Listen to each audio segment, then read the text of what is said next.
folks, Daily Landsblog for the 31st of December 2019. And I guess I could make a big deal about it being New Year's, but the truth is, as I have said many times on this blog, which is now completing our, going to be fourth year. Am I correct? We started March 2016. March the 10th, 2016. So this March the 10th, 2020 will be 4 years. And I've said a million times that my life is not in any way dictated by the day of the week or the month or the calendar or anything like that. It's dictated by just one thing. If I feel good, then it's good. And if not, it doesn't matter whether it's New Year's and my birthday all in one, which I imagine couldn't happen. So I got a tweet we did from Yale.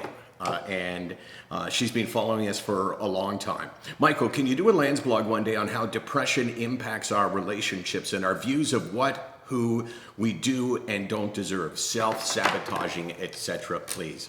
Well, I don't think there's any doubt that depression in particular, because it's what I know best, obviously, is devastating to relationships. And if you don't have total honesty between two partners, then there's no chance, because the person that is healthy mentally will look at the person who is struggling. And if it not informed that this is not your fault, this is not my dissatisfaction with my life or with you, this is not me retreating because I'm bored or anything else. This is my mental illness which causes me to retreat, but I'm not retreating from you. I'm trying to get away from myself. And if you're honest, I think that there's a chance.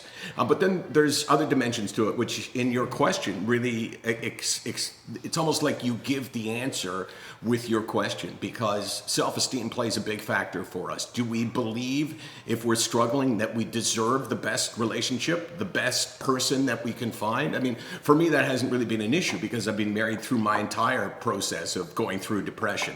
But I think we lower the bar. I think we have a tough time saying, oh my God, that person is awesome. I should be with that person, because we no longer see ourselves as awesome. That is a huge factor. And there's a whole bunch of other things that go into this. And one of them is that when you're really struggling, you kind of feel like you just don't belong anywhere.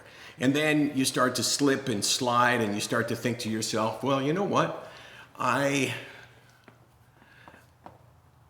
feel so responsible for other people's happiness. And you talk about a relationship that is a unique kind of relationship.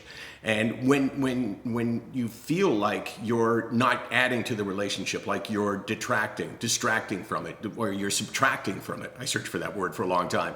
I think that guilt starts to affect how you see the potential that you have for relationships. Like, oh my gosh, I don't want to be that person, and nobody deserves me because I feel like I don't bring any joy to the relationship. And I think then you lower the bar and lower the expectations. And that is almost only relevant when it comes to mental illness. Physical illness, I'm not saying one illness is worse than the next, but when it comes to this feeling of guilt, I think it relates to the stigma in the sense that, hey, this is somehow something I should be able to help. SickNotWeak.com, 24 hours a day, 364 days a year. I will talk to you in 2020. How about that?